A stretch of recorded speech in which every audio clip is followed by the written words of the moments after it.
Never mind. Hi, hello. Hey, how you doing, Dina? I'm doing well, thank you very much. How are you? I'm doing good. Trying to balance between work and life.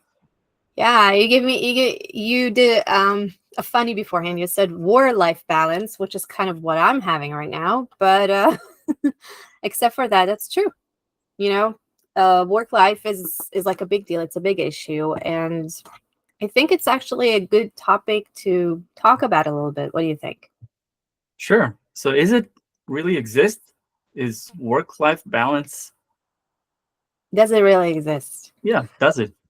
Um, I know what you're gonna say because we discussed it a little bit before.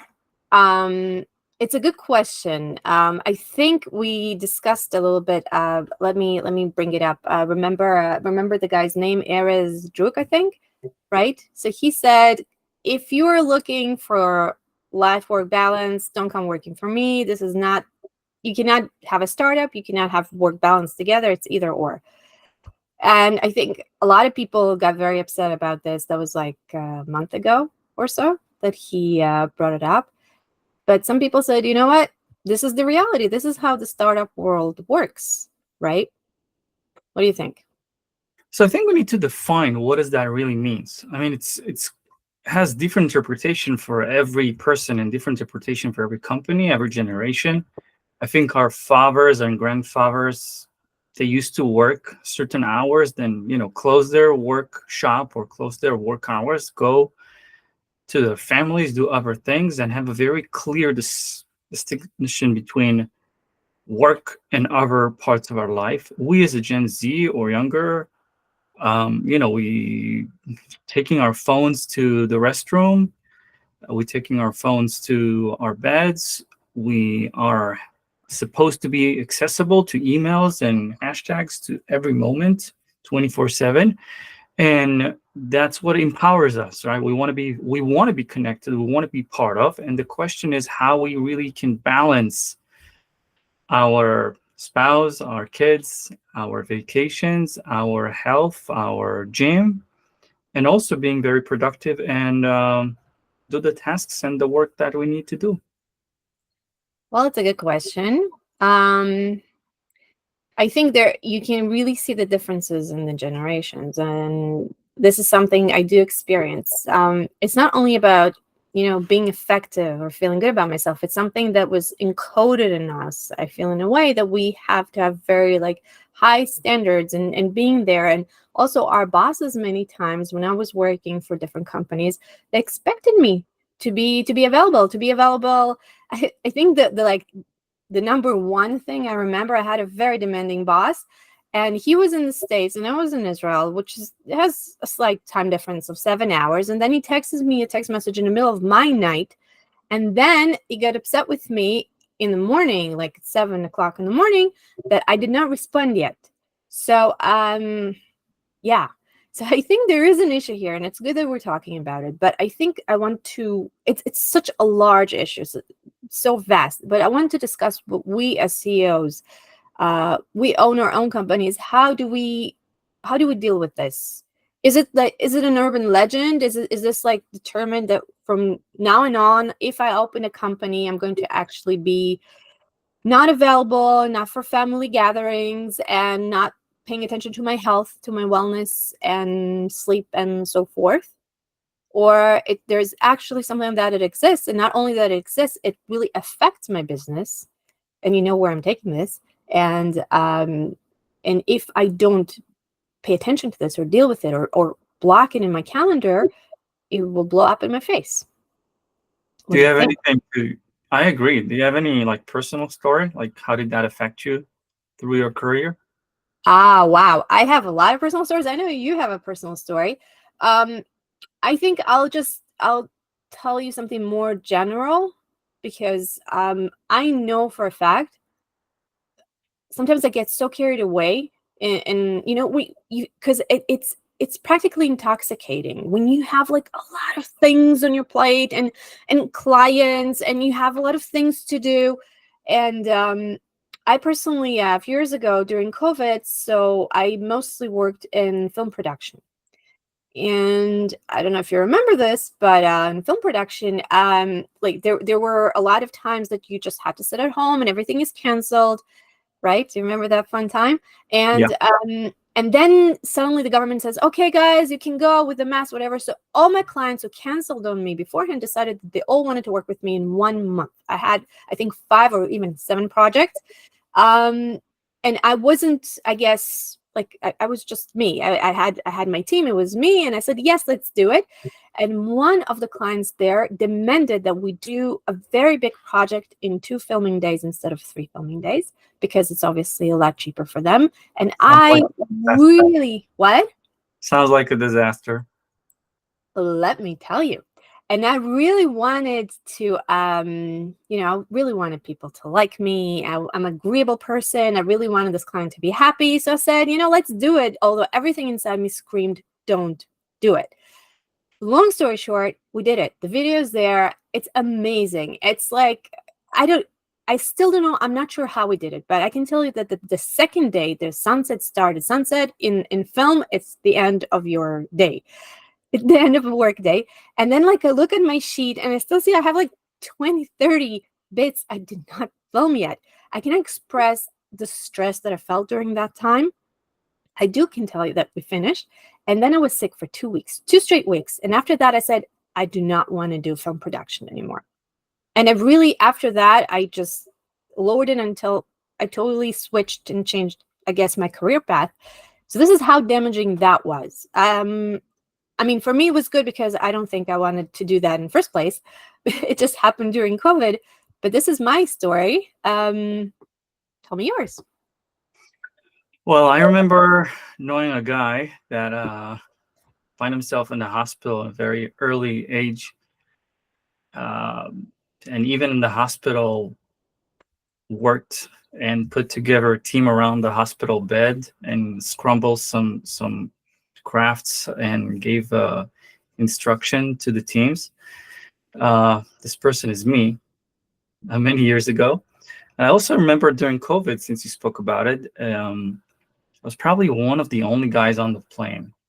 And it was kind of half a joke. I was drinking a beer that called Corona. And, I didn't thought it was too wild, but that was the reality. When the flight's been canceled, I drove from Florida to New York just because I had a bunch of people waiting for me on Monday morning, and I need to be there, even though I have to drive 20 hours. That's brutal.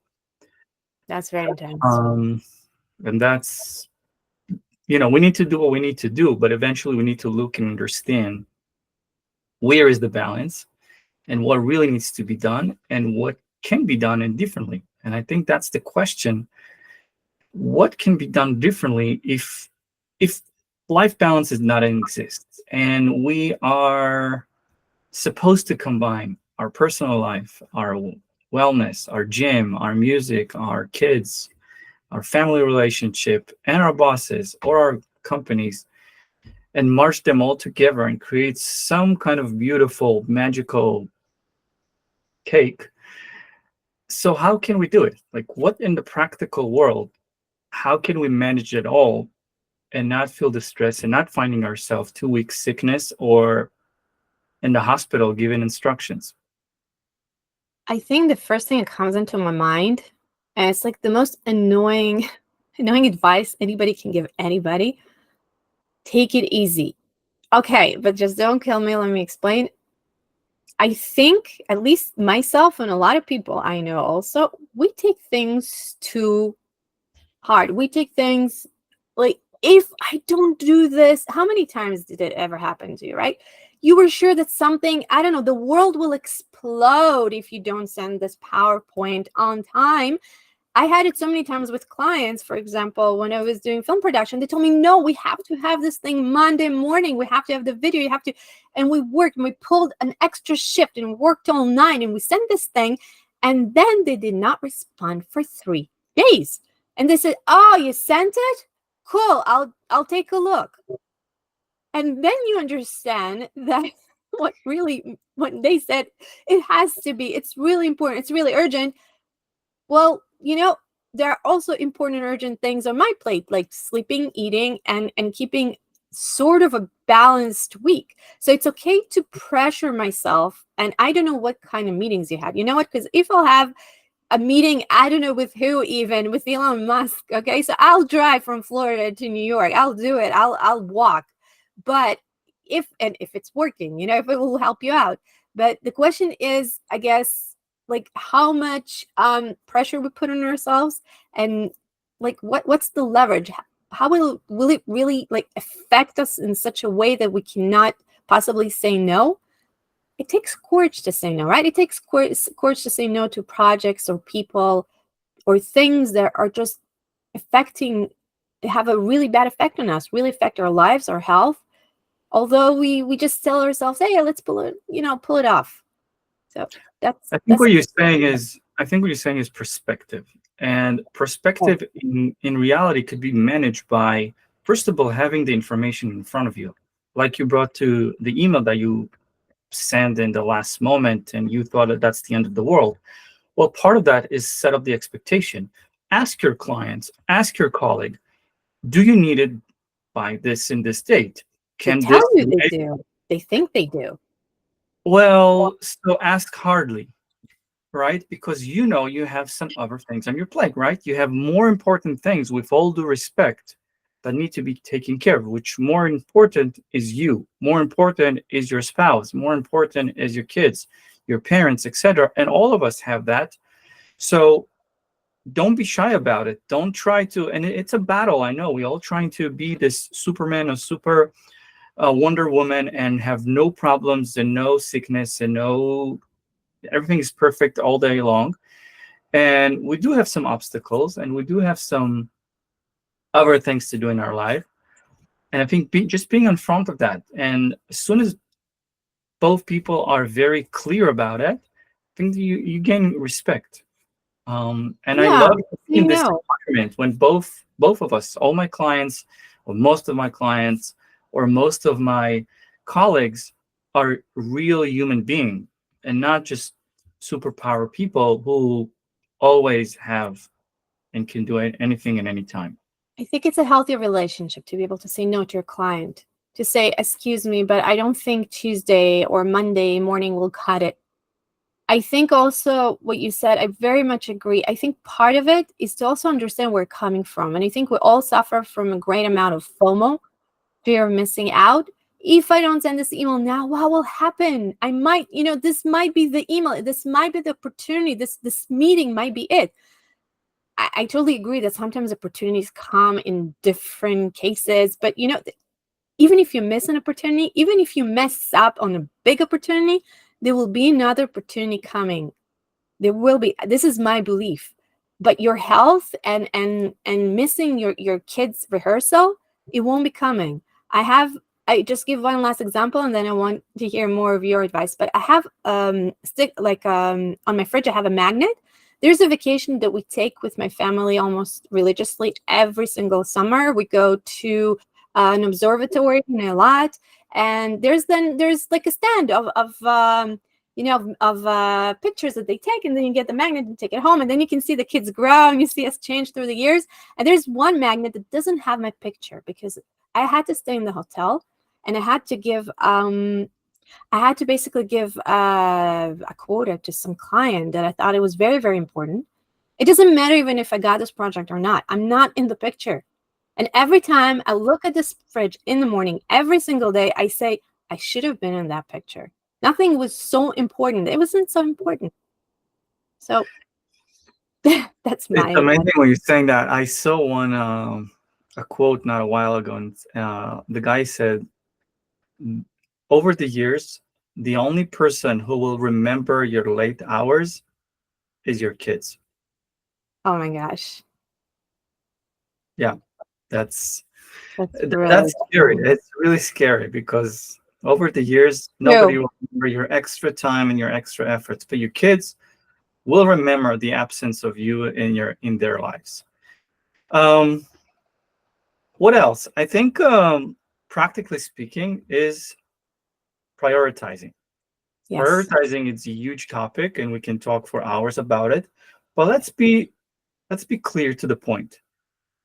We all have tons of things on our plate. in different areas, how we prioritize them. Should we prioritize? Everything is urgent, everything is important, everything is now. There's so many things to do as founders, as leaders, as company runners, as part of leadership team, or even as a mother. There's so many things to do. It's summertime. It's war, and Wartime. it is Yeah. in some parts of this world. So how you prioritize? Well, I know you probably give us very good advice. I'll tell you what I do, what I learned also from you. But keeping stuff in my head is the worst thing I can do. Saying, no, I have it all written here. And I know, like some people say, obviously, I have everything on Monday. And to those people, I say, good job. Just use your Monday. That's another issue. But a lot of people, even they have companies, even they have successful companies and I work with, they still keep things in their mind. They say, no, it's okay. So once you start writing things down, you don't have Monday, you don't want to use anything like that, write it in an Excel, but have it written down in front of you. Look at all the things you write and ask yourself a question that needs to be asked. Is really everything that written here is just as important? It cannot be. And even if it is, reality check. You can do 2, 3, tops 4 of those things. If some of them are very short, probably not in one day.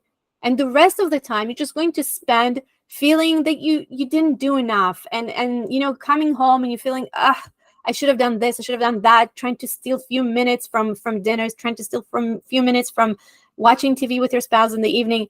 It's just not the type of life that's not what I want. I don't want to be like running, after my own tail all the time in circles. Just need to acknowledge that even if I think like that, not everything is super important and super urgent right now. Yeah. Well, I think it's really depends on what type of work you do and how many people depending on you. If it's just you, it's a big team, it's a small team. But I would say like that. If you're already working with the top tech, CRM and time management and project management tools, great. Make it even better. Make it part of your life even better. But if you're just starting to change your mindset, I will say like that. First of all, have a bucket list. Have a one bucket list. Have a huge list, like you said, in Excel spreadsheet, in Word documents, whatever it is. Put everything there, and by everything, including the importance of dating with your spouse, taking the kids out, the vacation you dream about it, the appointment with your doctor to check up your blood pressure, whatever it is, put it on the list. Don't save. Don't have multiple lists. Put everything in one bucket. Then start with a marker in different colors. Start prioritizing. Red, orange, green. Stuff that really needs to be happening now or in the near urgent because needs to happen. And stuff that can be planned or require much more time. Based on that, I will say is different approaches, but at least start to populating them on your calendar. If you're using Gmail or Outlook or anything in similar, just start putting blocking times in different colors, in different fonts, in different ways, but start blocking time and not just put it out there. Be realistic. If you need to pick up your friend from the airport, block the time to get to the airport and come back from the airport. You know it's going to be longer. You're going to have a coffee after the airport. Block that time. Be really practical on that. I want to say just something about this because it's very important. People with ADHD, hello, have a lot of, it's a known fact, have a hard time understanding how much time Things every really task takes. Yeah. in So reality. whatever you think, that's what I do. Whatever you think it's going to take, just think Double and it. then add more time to it because otherwise, being late everywhere and being in stress is just not helping you in any possible way. So just whatever time you think you have less time. Yes, please continue. Thank you. Now, one of my professors used to say that it's not about when you arrive, it's when you left. Who Could you cares talk if a you little if bit you about you late? when you arrive? Oh, I understand. I mean, if it's a traffic, you need to take the traffic into your accommodation. Just No Every problem. time you know the song because you grew up at the same time as I did, but there's ironic, but you know the song, like you're already when you're already late, then there's a traffic light. Alanis Morissette, I think that's her name. Whatever. You don't know the song, I'll play it later. But basically, I hear it every time playing in my head when I'm standing in traffic and I'm already late, and it happens a lot. So yes, a mental note. Thanks. Continue. I think the last piece of advice is have this bucket list on hand, even if it's in digitized or in written, that whenever you have cancellation, I love cancellation. When Oh my somebody's gosh. canceling Yeah. time, it's the best. Why? Because I'm going back to my prioritizing list and I have like a magical new time to work on other tasks. When I see other people, like, what should I do? Oh my God, the meeting is canceled. It's like, you don't respect to my time. Yes, fine, but thank you. Thank you for canceling because now I can work on anything. Um, I have a cool app called Annie. I basically take all my tasks and prioritize them. And as soon as something cancels, it's just giving me a suggestions of how to use that time from my bucket list. Oh, that's pretty I never, cool. I never have this empty time when it's like, oh my God, what should I do? What should I No, I jump did and not grab? have that ever, I think. But I'm using this app sounds very interesting. I'm using Google Keep, which is very simple and everybody have it on their phone. I mean, if you have an Android. And I have three bucket lists. Because I need it divided by color, but basically because I also go to school, I study now, and yeah. So I have one for studies, I have one for my business, and I have one for home, kids, vacation. And it's so important that's on my phone. And I walk and like, oh my gosh, there's this thing I need to do. And I just add it right there. If you don't want to buy anything or invest in anything, this is something you just have on your phone. But putting things down is very important. Yes. And Thanks. lastly, I would say populate again, and we spoke about calendar. I think just populate your calendar at the beginning of the week or beginning of every 2 weeks. Put whatever you have and just throw it like you throwing toys on the carpet. Throw points, points, points, points. Make sure your calendar is full and it's full with everything. If you want to take your shake and your diet every morning on 10, make sure it's on your calendar. It Look has at to be there. 5 minutes. It's because that's what it takes, but make it there. If you want to take a nap and that's part of your routine, your balance, whatever it is, if you have yoga, just put it out there. And don't compromise. Don't compromise because that's where you can feel and be in balance, so call it, if it exists.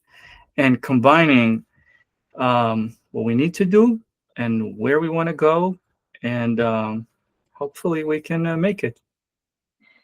I really want to connect to not compromising because the first person, if there's a switch in the calendar to the worst, if I am in traffic, if there's another new exciting meeting that comes my way and they ask, hey, can you meet today? The first person to suffer at the end of the day is, well, except for my children, obviously, as you said it before, is me. So I will say, okay, I don't need to do sport. I don't need to go to the gym today. I don't need to make myself a healthy shake. I don't need, I'll just eat something standing up. These things are so crucial to us. There are so many, and we'll talk about it in a different episode of the podcast because it's like a whole new thing. But just, if you're interested in this topic, you should probably Google and see what happens to a business that puts first of all the business owner's wellness, but also the employee's wellness first. It has an actual effect, an impact on the income, like straight there. If we're straining ourselves, if we're not putting a lot of attention to our health, to our balance, to our wellness, at the end of the day, there's so much we can do. There's a limit to how much we can live in a stressful situation, and until we start seeing effects in our health and in our mental cognitive abilities. Yes, it's actually affecting our brain. It's shifting our brain. And we'll speak about it a little more. But what I'm saying is, if you have a meeting with a friend, and it's a friend, it's a good friend, and this friend will understand if you cancel, but this is like oxygen to you and it's so important, do whatever you can not to cancel. This is important meeting, just like with Elon Musk. It's an important meeting. If you have a meeting with your dietitian, if you have a meeting by yourself, you're going twice or 3 times a week into the gym, do whatever you can. If you know it's important to you, it's oxygen for you, don't cancel it. Try to work around it. Dina, I want to thank you. I want to thank everybody who joined and listened to that. And I want to invite everybody to follow us all Yeah. over and keep your work and life in balance. Thank you so much. We're Dream Ignite, and we basically would love to hear more from you. If there are any ideas or thoughts that you want to share with us, please feel free to write in the comments below or write to us, and we'll be always happy to discuss things with you. Thanks. Thanks for your time.